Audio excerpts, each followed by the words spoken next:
Hello everyone. This is Alexei Sipachevsky. You will now hear a review of the Mercury 2 rubber series from the Chinese company Yinhe. What does rubber series mean? It means that there are 4 different hardness levels: super soft, soft, medium, and hard. Super soft was released much later. The difference between super soft and soft will be absolutely non-critical for a beginner. Super soft will be slightly lighter and softer. In general, it's the same functionality, so during the review, you can just keep in mind super soft every time I say soft.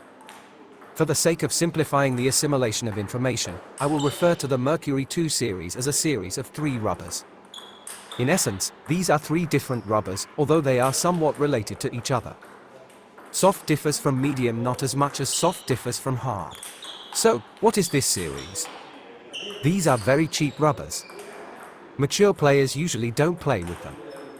Not because the playing properties of these rubbers are insufficient for mature players.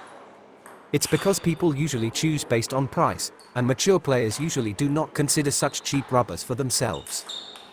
On the contrary, beginners and enthusiasts very often choose such rubbers for themselves. Therefore, I will focus my story on those players who play with such rubbers, that is, on beginners and enthusiasts. But I emphasize once again, this does not mean that the playing properties of these rubbers are very simple and primitive. I played with Mercury for 2 years when I was already a well-established player. So, the properties of the rubbers. The most important thing you need to know about them is that Mercury is very well suited for beginners and enthusiasts. That is, for initial training, for developing technique, they are very well suited provided the correct version of the rubber is chosen. And now attention, remember, if you are a beginner or an enthusiast, do not, under any circumstances, choose the hard version. Don't even take it for free. It's not suitable at all. After that, we have the soft and medium versions. Medium is also suitable for enthusiasts, and for beginners, soft is definitely better.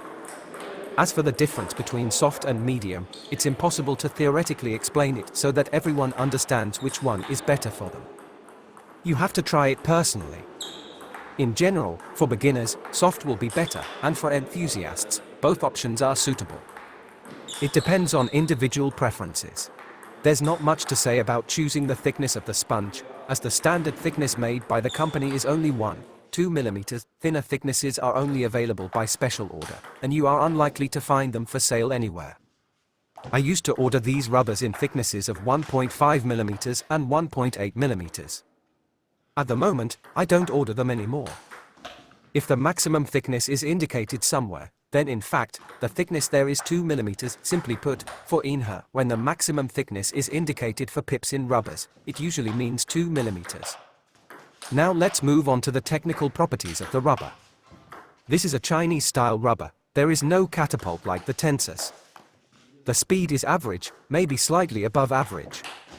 But in this case, the exact speed is not important for you. What is important and necessary for you to know is that this rubber is well suited for beginners and enthusiasts. It is definitely not very fast or slow. Next, about the soft version, it should be understood that this rubber is soft compared to medium and hard. And this does not mean that it is overall super soft, no. Medium is accordingly medium in softness in the series, and it is already quite stiff, but not very stiff. Now let's talk about the ability to generate spin. This is of great interest to many. The ability to generate spin with this rubber is much higher than what beginners and low-level enthusiasts can do. This means that the rubber itself can generate a very strong spin if the player's technical abilities allow for such strong spin. But beginners and low-level enthusiasts cannot generate such spin, so the rubber greatly exceeds their ability to generate spin.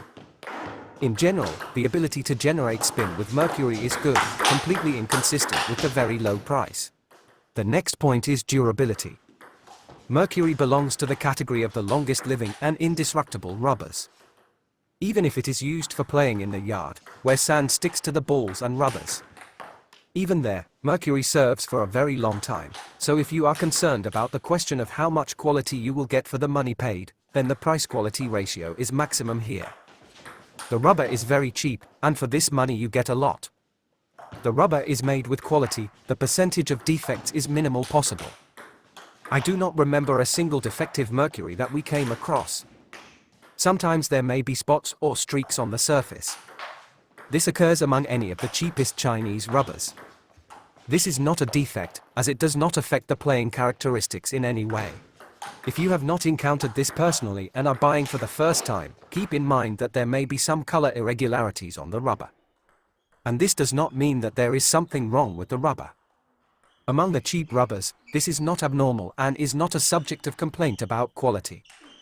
Simply, if they were sorted out for these spots, they would not be so cheap. That's the end of the review for Mercury 2. I've told you everything you need to know.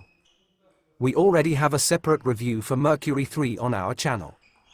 You are unlikely to find Mercury 1, it is almost no different from Mercury 2. In conclusion, it can be summarized as follows: among the cheapest rubbers, Mercury is one of the absolute best. There is nothing better, the price-quality ratio is fantastic.